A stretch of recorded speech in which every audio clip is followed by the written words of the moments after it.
बिस्मिल्लाहिर्रहमानिर्रहीम। Dear students, अस्सलाम वालेकुम। उम्मीद है आप सब खैरियत से होंगे। हम फर्स्ट ईयर फिज़िक्स का चैप्टर नंबर 7 ऑसिलेशंस स्टार्ट करने जा रहे हैं।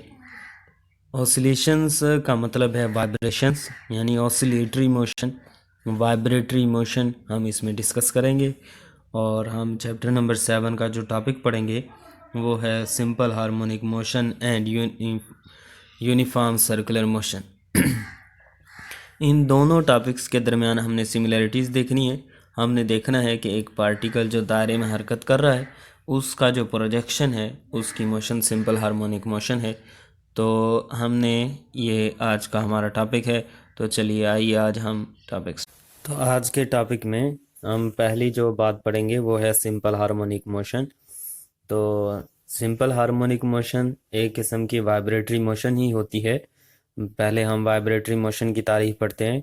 वाइब्रेटरी मोशन ऐसी मोशन होती है जिसमें कोई भी पार्टिकल जो है वो अपनी मीन पोजीशन के आगे पीछे टू एंड फ्रो मोशन करता है। जैसा कि ये हमारे पास मास स्प्रिंग सिस्टम में ये मास m है, ये क्या कर रहा है, इस स्प्रिंग के आगे पीछे जो है वो मूव कर रहा है। ये इसकी मीन पोजीशन है ये वाली, और हम इसको पकड़ते हैं और इस बी पॉइंट पे ले आते हैं। जैसे ही हम इसको छोड़ेंगे तो ये अपनी मीन पोजीशन से ये क्या करेगा, बी पॉइंट से मीन पोजीशन की तरफ जाएगा रिस्टोरिंग फोर्स की वजह से, और फिर ये अपनी इस मीन पोजीशन से दूसरी एक्सट्रीम पोजीशन की तरफ जाएगा इनर्शिया की वजह से, और फिर ये अपनी एक्सट्रीम पोजीशन से मीन पोजीशन की तरफ आएगा, और फिर ये मीन पोजीशन से आगे दूसरी एक्सट्रीम की तरफ चला जाएगा इनर्शिया की वजह से। तो इस तरह ये एक पार्टिकल है जो अपनी मीन पोजीशन के आगे पीछे इनर्शिया और रिस्टोरिंग फोर्स की वजह से हरकत कर रहा है। तो हम इस मोशन को क्या बोलेंगे, वाइब्रेटरी मोशन। लेकिन हम इस वाइब्रेटरी मोशन को सिंपल हार्मोनिक मोशन कब नाम देंगे? तो हम वाइब्रेटरी मोशन को सिंपल हार्मोनिक मोशन उस वक्त कहेंगे जब वाइब्रेटरी मोशन करते हुए जिस्म का जो एक्सेलेरेशन है वो क्या करेगा, वो डायरेक्टली प्रोपोर्शनल होना चाहिए डिस्प्लेसमेंट के फ्रॉम द मीन पोजीशन, और उस एक्सेलेरेशन की जो डायरेक्शन है टुवर्ड्स द मीन पोजीशन होनी चाहिए। तो उस वाइब्रेटरी मोशन को हम क्या कहेंगे, सिंपल हार्मोनिक मोशन।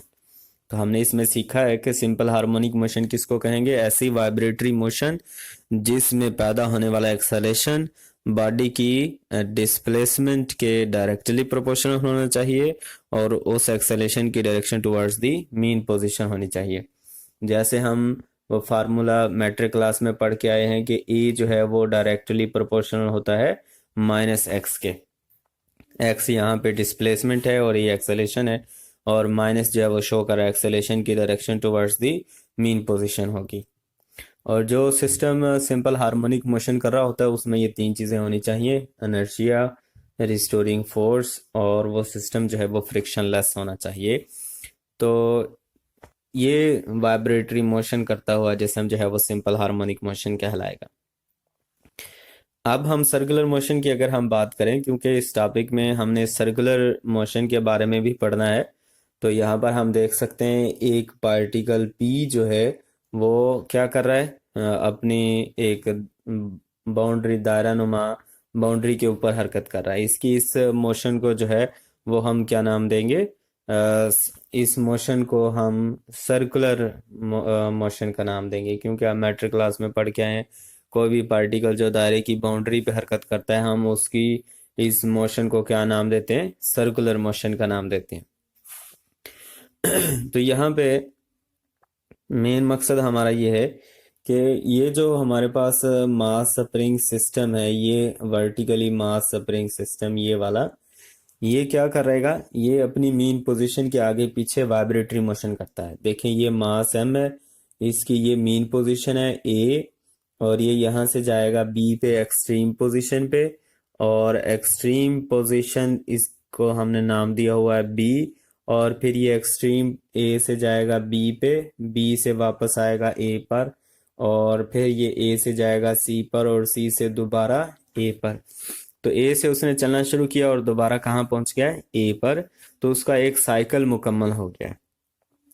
ये स्प्रिंग के साथ जो सस्पेंडेड मास है ये अपनी मीन पोजीशन के आगे पीछे टू एंड फ्रो मोशन कर रहा है, और इसकी जो मोशन है वो वाइब्रेटरी मोशन है, और इसकी वाइब्रेटरी मोशन जो है वो सिंपल हार्मोनिक मोशन होगी।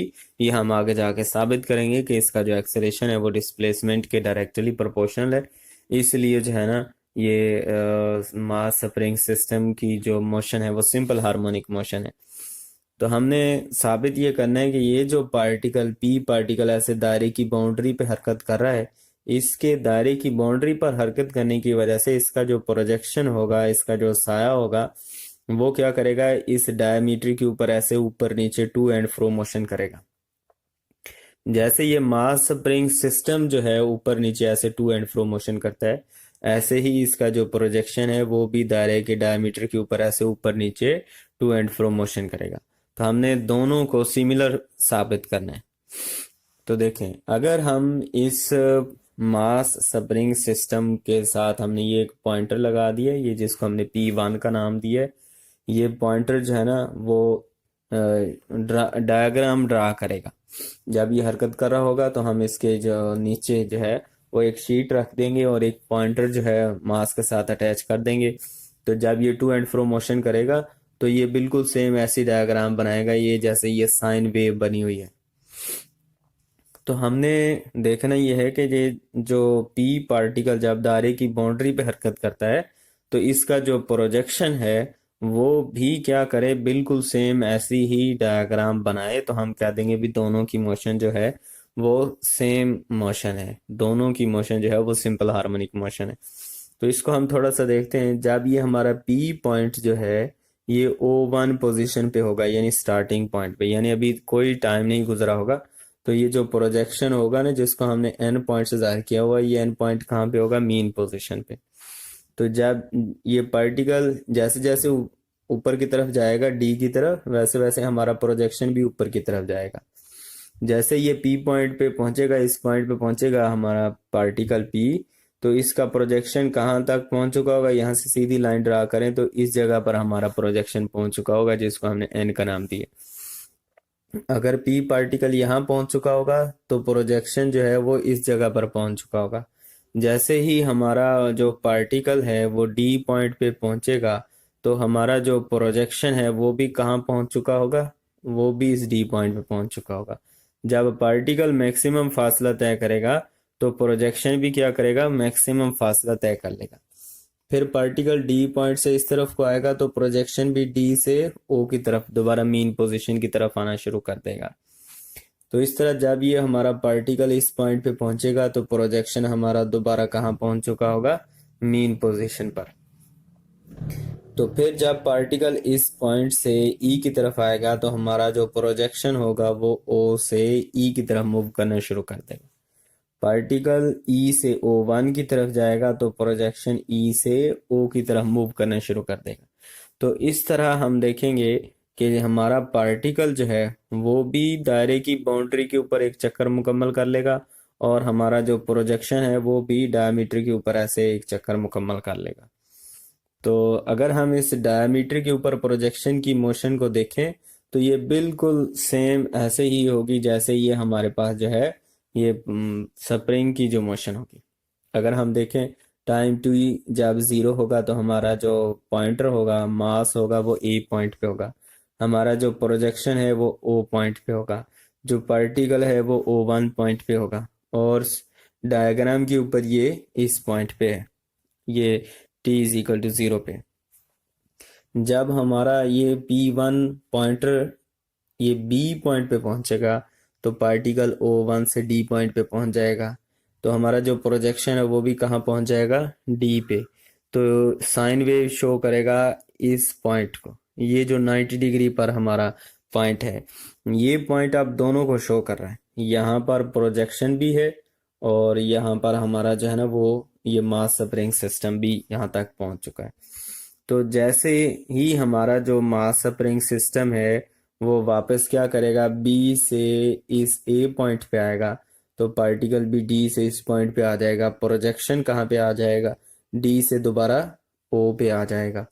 तो अब हमारा जो मास है वो भी ए पॉइंट पे है, प्रोजेक्शन भी ओ पॉइंट पे है। और अगर हम इस बात को डायग्राम से देखें तो डायग्राम भी दोनों के लिए सेम शो करेगा ये वाला पॉइंट। अब ये अगर हम लाइन सीधी ड्रा करें तो ये यहाँ से ऐसे गुजर के जाएगी। भी जो हमारा ये वाला पॉइंट जो है वो शो कर रहा है कि हमारा प्रोजेक्शन भी मीन पोजीशन पे है और पार्टिकल भी कहाँ पे है, ये मास भी हमारा कहाँ है, मीन पोजीशन पे है। इसी तरह अगर हम ग्राफ के इस पॉइंट को देखें भी ये क्या शो कर रहा है, तो यहाँ से सीधी लाइन ड्रा कर दें यहाँ पे। तो जब हमारा पार्टिकल इधर पहुंच चुका होगा तो हमारा प्रोजेक्शन भी ओ से ई पे आ चुका होगा और हमारा जो मास एम है वो भी कहाँ पे आ चुका होगा, सी पर। तो हम देख सकते हैं जब एंगल जो है वो 3 पाई/2 होगा, ये एंगल यहाँ पे कितना बन रहा है, 3 पाई/2। तो जब 3 पाई/2 या 3t/4 टाइम गुजर चुका होगा तो हमारा प्रोजेक्शन भी इस पोजीशन पे है और हमारा मास भी इस पोजीशन पे है, यानी दोनों का साइकिल जो है वो तकरीबन सेम सेम चल रहा है। तो जैसे ही हमारा आखिरी स्टेप मुकम्मल होगा कि हमारा जो पार्टिकल है वो ई से O1 पे जाएगा, तो हमारा जो मास सी पॉइंट पे पहुंच चुका होगा वो भी कहाँ चला जाएगा, ए पॉइंट पे। और प्रोजेक्शन भी ई से कहाँ पहुंच चुका होगा, ओ पर। तो देखें ये एंगल हमारा कितना हो गया, 2 पाई यानी 360। एक साइकिल मुकम्मल हो गया, ये पार्टिकल का भी एक चक्कर मुकम्मल हो गया, प्रोजेक्शन का भी एक चक्कर मुकम्मल हो गया और इस मास एम का भी एक चक्कर जो है वो मुकम्मल हो गया। तो इससे ये साबित होता है कि दोनों के लिए जो मोशन है वो बिल्कुल सेम बन रही है, दोनों के लिए ये जो वेव फॉर्म बनेगी वो बिल्कुल सेम बनेगी। और हालांकि ये वाली जो वेव फॉर्म थी ये किसके लिए थी, मास स्प्रिंग सिस्टम के लिए थी। और हम ये डायग्राम से देख रहे हैं कि ये जो प्रोजेक्शन की जो मोशन है उसके लिए भी सेम यही डायग्राम बन रही है। तो इसका मतलब ये स्प्रिंग के साथ बंधे हुए मास की मोशन और ये डायमीटर के ऊपर हरकत करने वाले प्रोजेक्शन की जो मोशन है वो बिल्कुल क्या है, सेम है। तो अब हम यही बात वीडियो में देखते हैं और हमारा जो है वो आज का लेक्चर जो है वो मुकम्मल हो जाएगा। ओके, अल्लाह हाफिज़।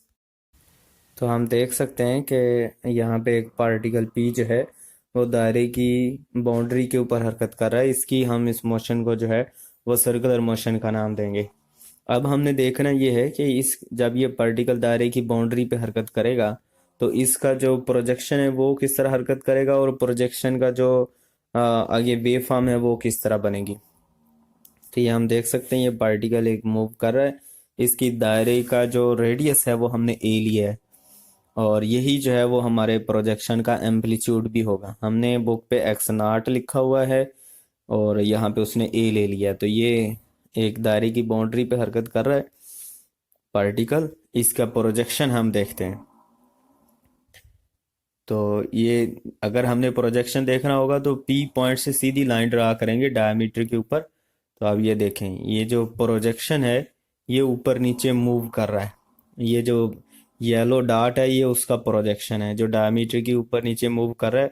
और अगर हम इसकी मोशन को वेव फॉर्म की शक्ल में शो करें तो ये हमें ग्राफ भी नज़र आ रहा है, ये बिल्कुल सेम उसी तरह का ग्राफ बन रहा है जो मास स्प्रिंग सिस्टम में हमने देखा था कि उसमें भी सेम इसी तरह का ग्राफ बन रहा था।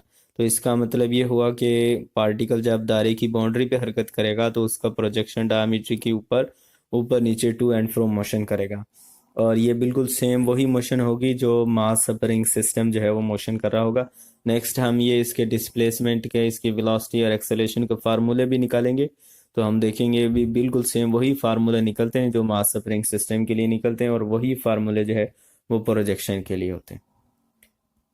तो ये हमारा टॉपिक जो है वो मुकम्मल हो गया है। ओके, अल्लाह हाफिज़।